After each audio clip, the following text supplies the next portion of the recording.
It is the Friday before the men's and women's individual triathlon races of Paris 2024 Olympic Games. We are on the Alexandre, the third bridge in the heart of the French capital, home of transition and, more importantly, finish line.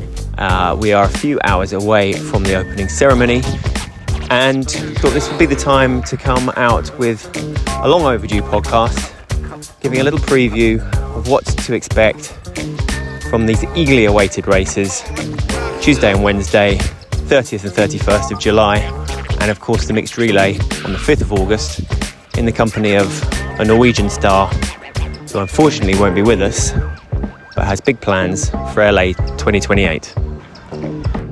Looking over the edge of the bridge, we have the Seine River passing underneath. The current is pretty strong. The water quality has improved dramatically over the last couple of weeks and is looking all set for hosting the swim, as we all hope and wish. To my right, the grandstand where the spectators will be able to watch the diving in up close and personal.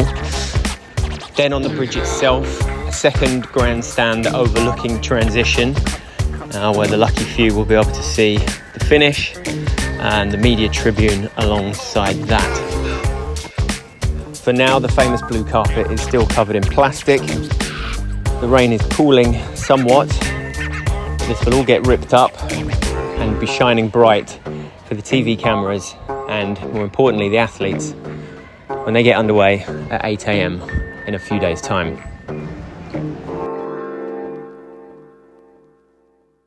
I'm excited to be back with a special Paris preview pod in the company of a Norwegian star of the World Triathlon Championship Series who helped ensure his country qualified a team for the Olympic mixed relay for the first time at Paris 2024 and in dramatic fashion at the qualification event in Huatulco in mid-May. Victory there ensured that there will be 2 men and 2 women on the Norwegian triathlon team, but for Casper, the finer points of the Olympic ranking system meant that he was their third placed male behind defending champion Kristian Blummenfelt and Vetle Thorn. So he was on standby as an alternate. He has in fact just revealed that he's been testing some new kit for Taupo and is at home in Bergen.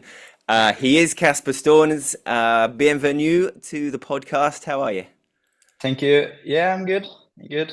The shape is good, and would be awesome to be in Paris. But as I told you, I've been doing some other stuff like testing my TT bike and position and suit and everything. And I'm on standby if someone gets injured or something for the Norwegian team. So hopefully that doesn't happen for them. But I'm ready if I need to. So Well, it's brilliant to be able to call on your kind of expertise and experience, having raced the test event, knowing obviously the guys sort of intimately from, who are going to be, among the names, definitely challenging for the medals out there.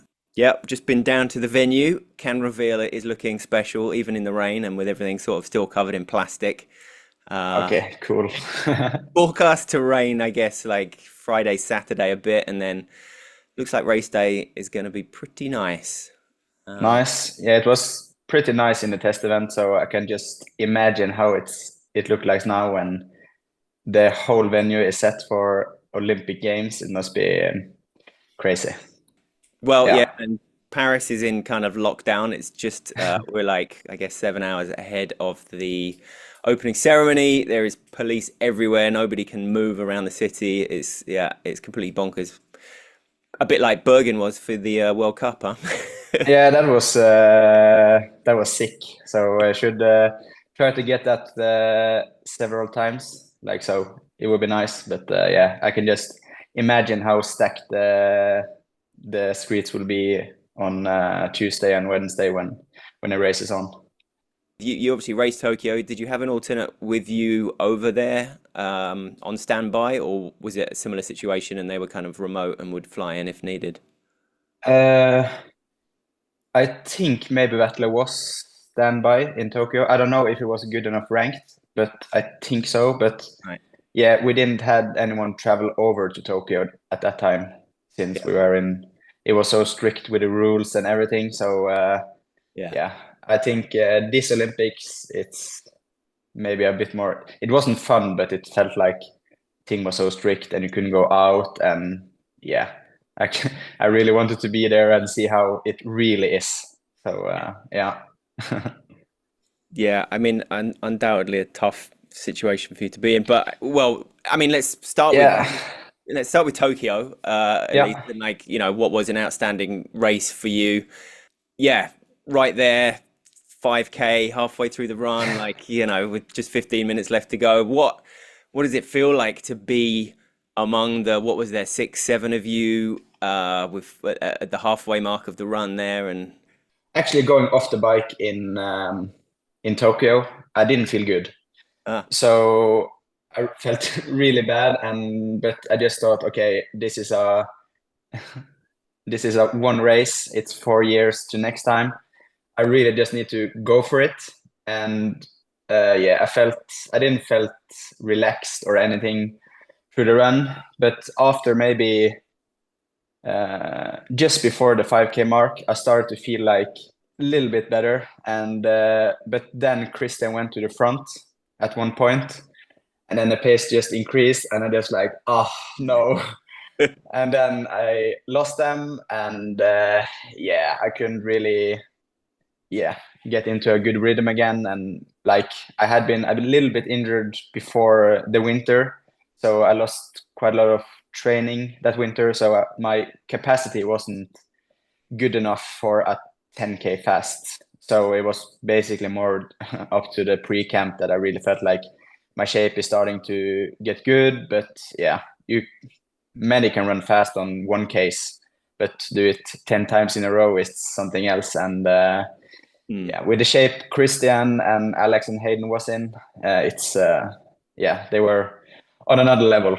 So I wasn't able to have some magic legs that day. And as I said earlier, that race is gonna hunt me until Paris, and it seems like it's gonna hunt me until LA still. Oh no. So yeah, Really, like the yeah, there was a full feeling of business left unfinished for you, was there out there? yeah, yeah. I like as I said, the shape was good, so I was hoping that I could get a medal. But yeah, I didn't. I got an 11th place, and it wasn't what I came for. But yeah, I'm still young, and I'm still able to be there. So I think I have a good shot for LA, and I'm all in for LA. Yeah, Yeah. As mentioned in the intro, like the sort of vagaries of the qualification process meant that so it's 2 year qualification periods. The first year started end of May 2022, and that for you was a race that has presumably also somewhat haunts you, like that horrific crash in Azucena, um, yeah. right at the start of that period, really kind of derailed those plans, the Paris plans, like right before they even got going. Yeah, like I was the winter 2021, 2022, I felt that I was gonna win basically every race I was gonna meet up to. So I was in so good shape. I could train day in, day out, and basically I just needed it. If I were tired, one half rest day, and then I were back going again. Right. So normally I maybe needed some more days to get into it, but just I could train and train and train, and basically all the sessions were good. And yeah, started the season or before Yokohama, I actually ruptured my ribs of a silly play fight with one of the juniors. Oh, Jesus. And then I got sick before Kateira, and then I postponed my season start. And yeah, then we were in Asakena, and yeah, I felt pretty good the whole race. And it was in the last downhill I crashed, and then I broke my arm, scratched up my whole body, and yeah, was out for 2 months. Mentally, how hard was it to cut? That crash in Azucena was brutal. There was a Yeah, photograph of you just like head first into a bush or like it a was a brick wall. cactus.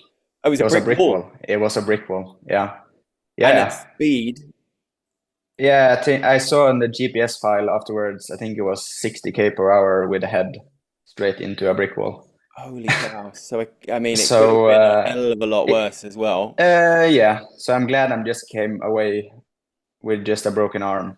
Mm. But yeah, it took longer time that I wanted, and my mind and body, like the mind wanted to just go back in training again, and yeah, and as I said, I was in really good shape. So with all like the small problems I had that year with ruptured ribs, sickness, I just got back to training so quickly, and the same happened after the crash I had, yeah, maybe 1.5 weeks after I were operating my arm, I were out running again.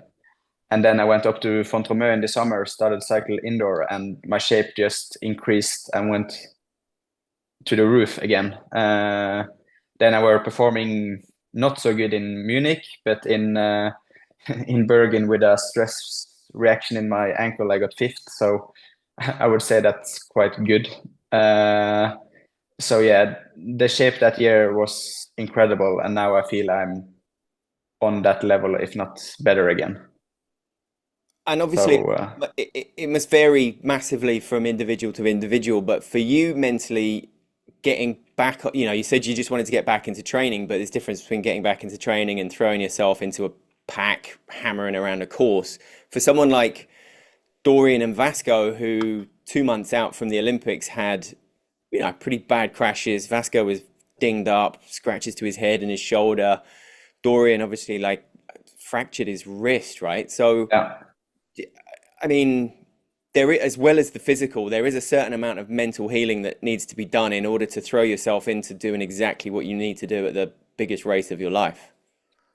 Yeah, I think I would be a bit stressed with like especially Dorian having a maybe broken bone in his wrist, and yeah, the Olympic selection haven't been done yet, so I would have been a bit stressed. But now he's qualified, and I saw him in Fontremeux. He seems like he's in good shape, so I think he will perform. And with Vasco, yeah, having that crash also, it must be not so good for the confidence. But yeah, things happen in races, and I think all of us are quite yeah, mentally strong in the head. And you saw in Hamburg, it doesn't seem it has affected him badly in any way. So yeah, he had maybe a bump in the road, but it seems like he's done the work, and yeah, he's back, I think. Yeah. Yeah. There's none tougher than the triathlete. I don't reckon across an Olympic Games there can't be, I don't know, if you're looking for like the most hardcore athletes in that village, triathletes have got to be right up there, no? Yeah, yeah, they are the toughest ones. Yeah. Yeah, yeah, And for you, I guess that bittersweet sensation of being in Huatulco, you had the job to do with the mixed relay there. Vettler and Christian on the men's side and Solveig on the women's side already were pretty much secure in yeah, their qualification. Lotte was in the low hundreds in her ranking, so was off the individual, but yeah. comfortably inside for if the relay route worked. You guys needed to finish first or second in Huatulco. You were charged with leg 1 or 3. Three. Yeah, we done 1 and 3 for the whole Olympic cycle. Yeah. So it was in Hamburg where the first time I was first. Hmm. So yeah, but that's been our tactic for the whole way. I don't know what is going to be in Paris, but yeah, Vetle is strong on the swim, and yeah, he's basically always in the front. So yeah, that gives us a good start to the race, and I'm more strong on the bike, and can run fast afterwards. So yeah, my capacity there, it's maybe a bit better than Vetle. So that's our strength there. And Solveig is also a machine on the bike and run, so she can do a time trial. And also Lotte is good for. She's really shown her leg speed on the run now. So yeah, I'm really excited to see what the team can do in Paris. So yeah, European Games champs, of course, during that like Yes. ridiculous sweep of all the medal, all the gold medals in Krakow. Yeah. And I guess it's Solvig that has been a bit of the revelation of this Olympic cycle in terms of in Tokyo, it was Lotta who had was the sole female, right? Yeah, she was the only And female. then it looked like Stina was coming through, and then Solveig has just kind of come and Yeah. like really like made that place her own. Uh, Yeah. I think they were hoping to get to Tokyo, but I think it was a little bit too short of time with rankings and everything. So, but yeah, they also got to experience some of the pre-Olympic preparation. So I think also that was good for them. And now they had 4 years with preparation and could qualify. Lotte has had some bumps in the road with some injuries, so that's why she has not been completely into the ranking. But yeah, I think yeah, now with a mixed relay, she can race. I At least what I've heard, they are in good shape from Poissy. So I think they can do good in all the events. Yeah. yeah. Well, it's massive credit to you, obviously, as well, having to go all the way out to Huatulco to perform, and Yeah. how tough was that? Is it just a case of like, Uh, well, the job is needs to be done, and I'm the guy for it? yeah, I knew I wouldn't qualify for um, Paris when I travel over there. Hmm. But like we're a team, we do this for each other. If it had been the other way, if it had been Vatlash, he would done it anyway.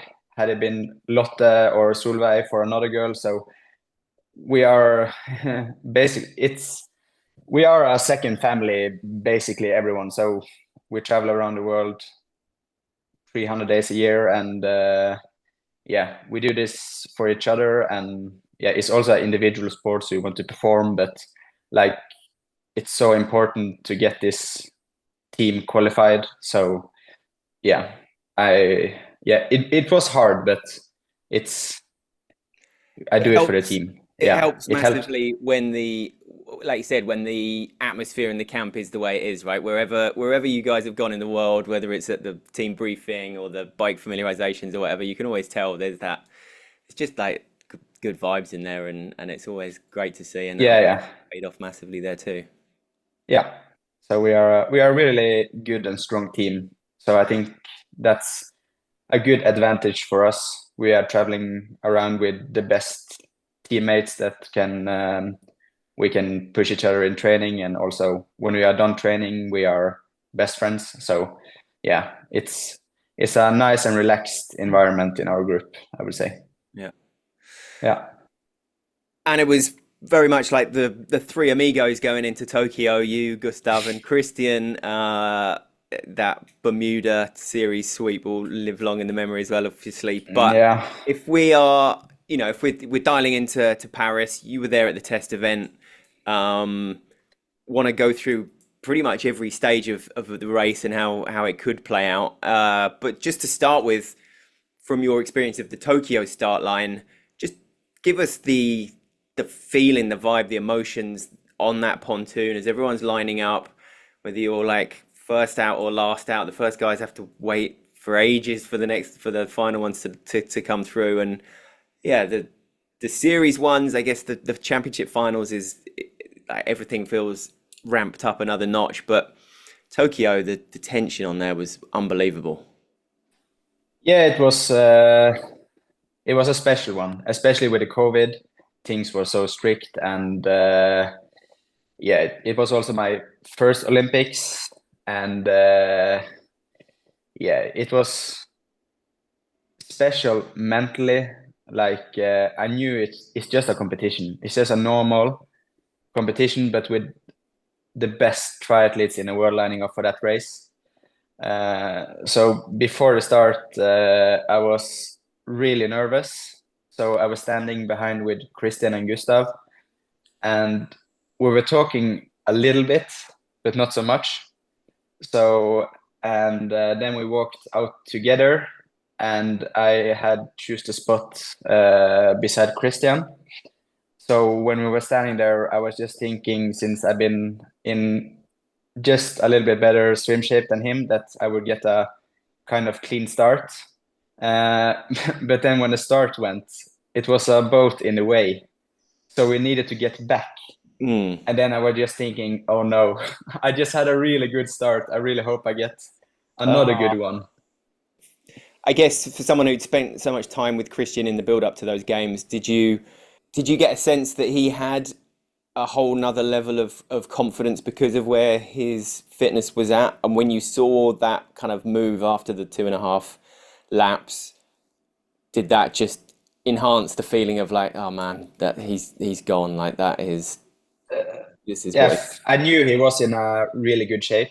And I also were following him on many sessions, and he just bridged away in maybe the last 100 meters on the reps we had on sessions. So I knew that I have a shot for this medal.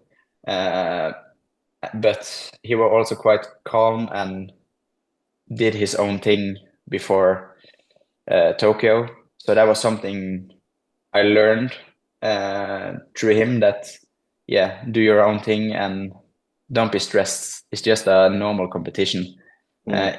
Even if it's so important, you still need to try to calm down. It's just a competition. And yeah, it's fun, and it's a good experience also to have that in yeah, for LA for next time. So I think yeah, I'm really glad that I got that experience, and yeah. I know what I'm gonna do for LA. So Yeah. yeah, I be guess consistent for the next years, I think, is a good key. yeah. The the preparation for the Norwegian team has been somewhat different since, right? Since this like Yeah. late cycle and Christian's been doing his thing. Do you get a sense of where he is or his confidence is or whatever like now compared to going in as the camp or No, I don't know so much about his fitness. yeah. So I know he did. I don't know what he did in Yokohama. So I saw he wasn't happy, but like yeah, you should never write him off. He's he know what he is doing, and yeah, that's the unique thing about Christian. He's can always put something out of the bag that's special. Yeah. So even if he hasn't had taken any podium this year, he's still a contender for a medal. So Yeah. yeah. Like if you're not feeling great or at your best, I don't know, 6 weeks, 2 months before something like the games, th- that is still plenty of time. Like we talked to him afterwards. He like you said, he knew that perhaps his performances hadn't been where they were, but it didn't feel like he had any doubt that he had enough time to make up whatever he felt he needed to do to be back in that, well, I guess the sort of shape that means he'll be able to do what he did at the end of Tokyo again here. Yeah, he has been training very good for the last, yeah, 4 years. So it's not that he hasn't trained, and you can always be in bad shape for some races. But yeah, he's so experienced that he know what's to do, and what sessions that trigger him to be there and can bounce his shape up. So yeah, his capacity is amazing, and it's just to dial in the sessions and yeah, also get confidence. That's a Yeah. big thing. Like that's what I felt for. Yeah, after my crash, I haven't had confidence for 2 years. So it's basically just now the last 3 months I've got the confidence back, and yeah, I performed well in Hamburg. And pulled something out of the bag that I didn't thought I could. So yeah, it's mostly about confidence and yeah, believe in yourself and could handle the hurting in the race. That's something also that's special, to be comfortable with hurting yourself. So that's something yeah, it's something special. You can train pretty good, and yeah, just feel that you are in really good shape. But when you come to the race, you don't always perform as you want. So yeah. There's been a lot of kind of reflection, obviously, over the last couple of weeks in the build up of the test event, the Paris test event that you raced in, and people, I guess, using that as a yardstick of certain conditions. I mean, more so the swim maybe and the bike and the chance of getaway. Obviously, for a lot of athletes in the test event, it's a get to know, and for some, like it was really very much like a top eight was the target, not a top three, which is obviously everyone's target here. Um, but as someone who's raced it, would be fascinated to know, for example, the current has in the last couple of weeks been a bit stronger than it was at the test event, which was already very strong. Yeah. How does that during the test event, how did you feel its impact, particularly? So it's 440 meters to the first buoy. The current is with you. You've dived in. It's a slightly longer stretch to that first buoy than a normal WTCS, where the laps are the same size. This first lap is like more 900 and mid 900 meters. So with that current behind you, did you get a real sensation of that, and what kind of athletes could that benefit? Is something like that a bit of a leveler in terms of the stronger and the perhaps not so strong athletes, or does it give even more of a boost to, I don't know, like a Matt Hauser who would be fancying his chances? Yeah, like what I've heard before the race in the test event, that to be on the right side were the best when you dive in, but I were almost all the way to the left, and I managed to get pretty far up the field. I felt that the current were strong down, and then I managed to swim up the field a little bit. But I felt it was the worst on the way back, since the sun came up, so we didn't saw anything.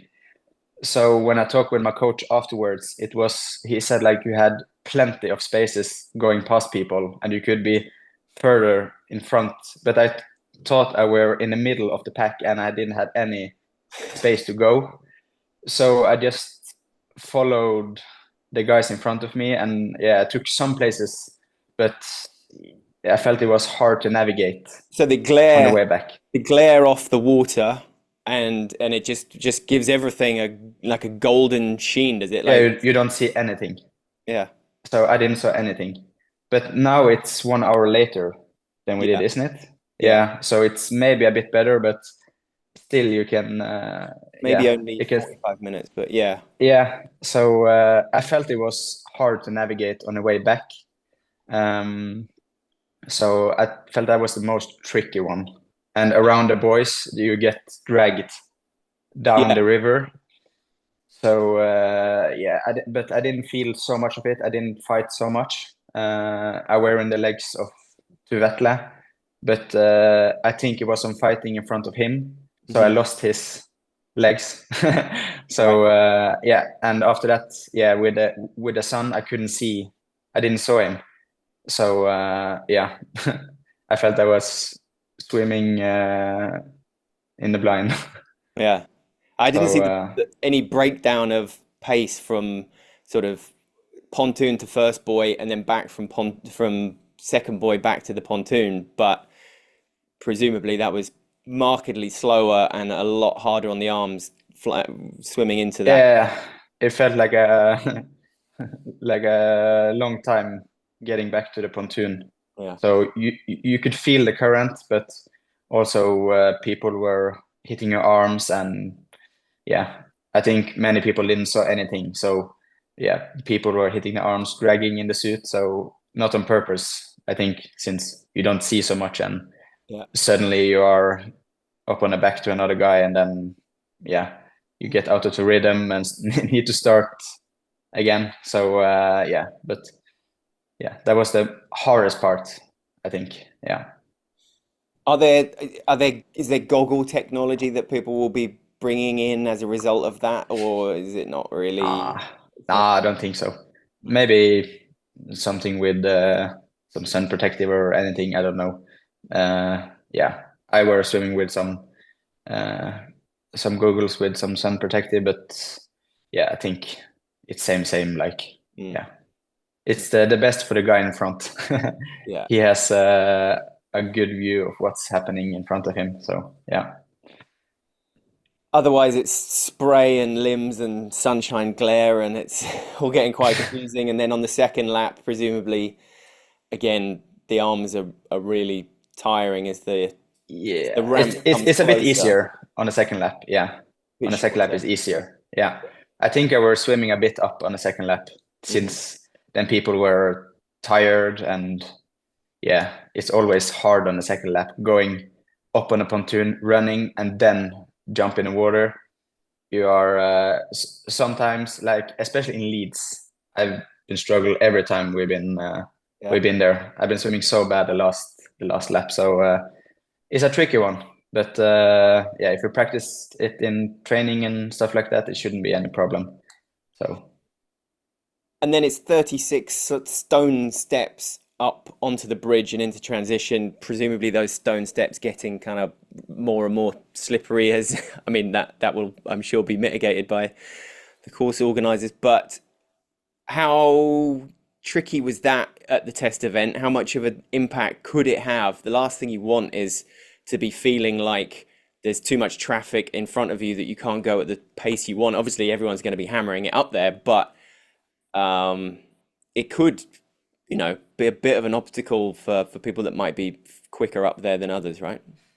yeah, but I think it's limited on how fast you can go up. Everyone is sprinting what they have to make the group.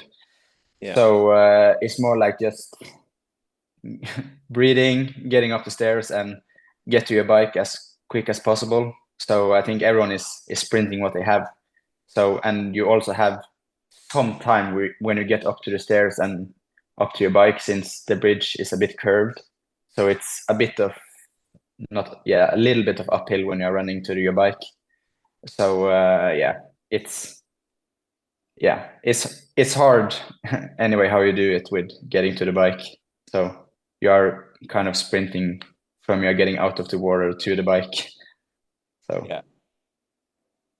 And for the men's and the women's races, but somewhat differently for both, the talk of the possibility of the breakaway. And I mean, if you're the strong swim bikers are gonna want to be just hammering it out of transition and just starting to, I suppose, wait for that first bit of information about who is behind and how far behind, and indeed who is in that group potentially, as to whether or not it's hell for leather and let's try and get this breaking away, or because nobody's going to want to be hanging around for, if there is a Morgan Pearson, an Alex Yee, or a Hayden Wild far enough back to potentially get a gap going and even making it bigger and bigger.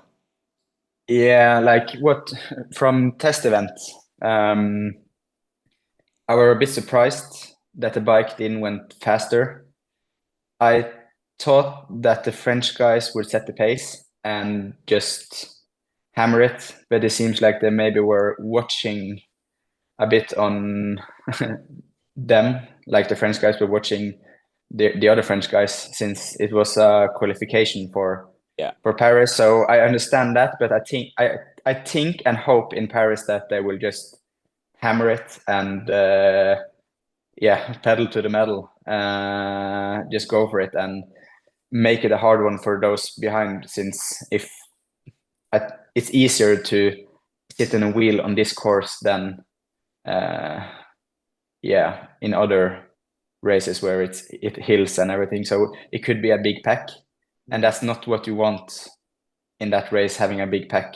It's I think yeah, the French guys will for sure be there in first group, and yeah, some other guys. Battler will probably be there. Miguel, uh, Alex has been swimming good, so it's a Mm. good chance that he can be there.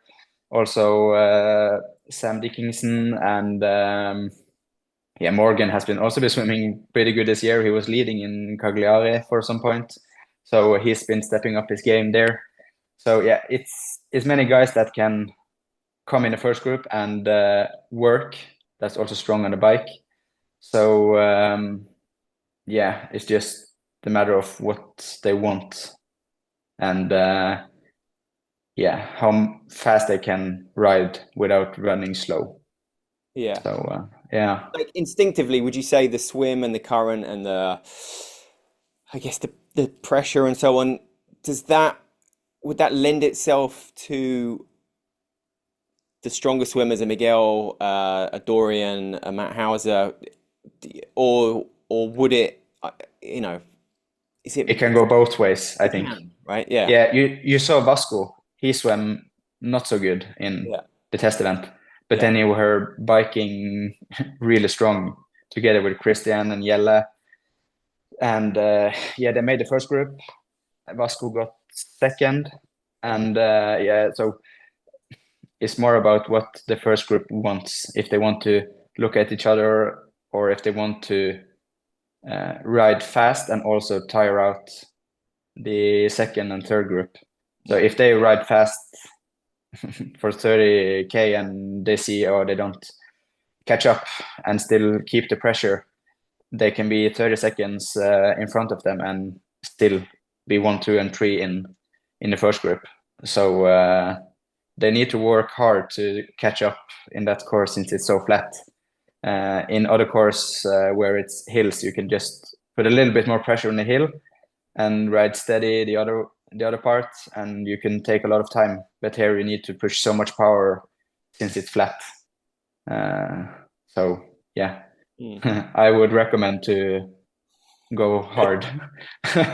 So yeah, and like the level now these days, it's completely different to what it was.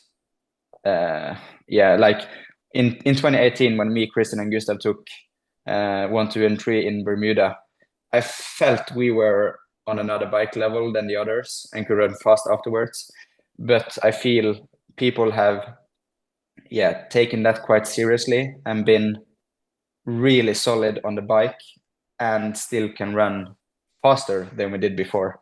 Mm. So yeah, the level is just insane high now these days. yeah. And So what would those front pack bikers be looking for in like an ideal scenario in terms of group size, in terms of can you afford to have a couple of not so strong bikers, or as soon as like there's one or two that are just sitting back, does that just kind of blow apart any rhythm that the rest of the pack can kind of go? yeah, it can blow apart a bit of the rhythm, but like yeah, I would also been thinking, oh, now he's sitting in the back just letting us do the work and then run fast. But I feel like those guys that is strong on a bike, they can also run Yeah, pretty fast afterwards. So yeah, but it could also go the other way, that they let the group behind work hard and then they smash themselves to get up. So yeah, it's a bit of a you need to read the game while you are yeah, competing. So yeah, it's hard to predict what you should do, but like I would do the way going hard on the bike, since the swim can destroy so much for maybe some good swimmers and runners, that you could end up sitting there with a medal after the race because you did a good swim and hard bike and you ran, yeah, maybe 20, 30 seconds slower than the guys behind, but still you are in front. So it doesn't matter how fast you are running if you are not there when the sprint goes. yeah. So yeah, I think so that's what we all want to see, right? An interesting gap out of T2, and then a kind of a hunt on. yeah, it could happen. Like yeah, you saw like Hayden in Napier, he had a below average swim and he just ran past the field like everyone was standing still. So yeah, it could happen like that, and he is running away with a medal. So yeah, Mm. it's open. Like I feel it's 10 guys that can go away with the medals. I feel like the guys who's been dominating this year, it's Alex, Hayden, and Morgan that's been running pretty fast. The other guys also, Matthew Hausa has also been running fast, but I feel like those are maybe the ones that's the favorites, and then you have 10 people behind that can take, yeah, they can also take first, second, and third, but I feel it's so many guys that can challenge the medals. Yeah. So it's, yeah, as I said, the level is insane. And the favorite tag doesn't tend to work out that well, or it hasn't in recent years in triathlon, huh? Yeah, Kristian was the favorite to Tokyo, so he did really good there. But like, yeah, I feel it's so open. Yeah. I feel, yeah, And in the women's, I guess maybe that is a little bit more where there are 4 or 5 bikers who are next level yeah, and could really work together, do something pretty special that that they might need to do in order to nullify a Beth Potter, a Cassandra, a Lisa Turch. And that's not to say that those three wouldn't be riding right there with them anyway, but yeah, that has a similarly fascinating playing out across that bike, doesn't it? yeah. And they also been performing really well. But I also feel like it could go the other way in that swim. So they could have some of them have a poor swim and then they don't get up on a bike, and then you have some others that are in for the medal. So yeah, I feel the swim is more tricky than other years for because of the current. So Yeah. yeah. Yeah. And one of those bikers would obviously be Taylor Nibb. She's lining up Mm. for the time trial tomorrow, so she's going to be slicing Yeah, through the Paris streets on her bike tomorrow by way yeah, of it's gonna be exciting to see. So and yeah, also she could bridge away like going on a TT on that course. So and could also go away with the gold. So she's strong running after a hard bike. So, but yeah, as you said, it's many strong girls now on the bike. So it's not that she just can easily go away. She needs to put an effort in, but it's possible. So it will be cool to see. Good for the spectators. for sure. So yeah. If pushed, who would what give us your sorry, I've got to ask the question on the women's podium. Who are you going for? You got to give us the predictions. Oof. I feel the first and seconds is between Cassandra and Beth. Hmm. And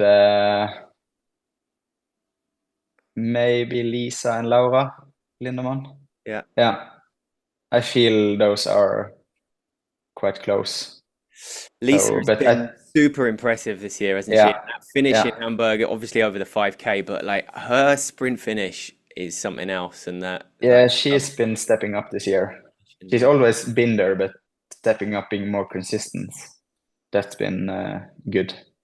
So, yeah. yeah. And on the men's side, there's got to be at least one Frenchman on that podium, surely. Yeah, I think, yeah, I feel all the three French guys is so Yeah, solid. It's cool that Pierre has come through now and is also really stable. But yeah, I feel the first and second is between the Cagliari boys, Hayden and Alex. They were running so fast, and yeah, as I said, the third spot is so wide open. yeah, Yeah, it's I can't see it or choose one person that's just, yeah, you're gonna get third. It's so open. People are so good and can sprint so well that, yeah. But like if Hayden or Alex has a bad swim, they can also be in the second and third group, and you have three hungry French guys in the front that wants to be one, two, and three in Paris to be historic. So And Yeah, about 100,000 people lining the course wanting that exact same thing as well. I mean, that the yeah, noise at the test event was pretty impressive. Now they've built the grandstand on the finish there. There's the grandstand alongside the swim. We were just checking that out this morning. It's gonna be loud and like yeah. there's gotta be some French medals out there. They have some extra boost being on home soil, and yeah, yeah, that must be a special one. So I think they are, yeah, pretty. They want that medals, I would say. Yeah. So yeah, that would be historic if they can get 1, 2, 3 in Paris. So yeah, would be cool. But I hope my countryman Vetle takes it. A So little something as well. yeah, my best bud. So he can take that medal, and then the two French guys can be behind him. And you can swoop in on the beaches of Malibu in 4 years' time and pick up the LA Yeah, yeah. Then I take first, and he takes second. Yeah. guys. Well, Casper, thanks very much. It's been great to get your insider info on all things Thank you. Paris, Thank you. and enjoy the new toys and the Thank next you. stage for you. Yeah, I will do some World Cups and the grand final. So I'm not done with ITU this year. Yeah, So yeah, it's all about getting the ranking up again and for next year and be in it when the new qualification period starts. sounds like you're ready to fire it up again. All right, Yes. perfect. Thank you. Casper, thanks so much. Thank you. Take care.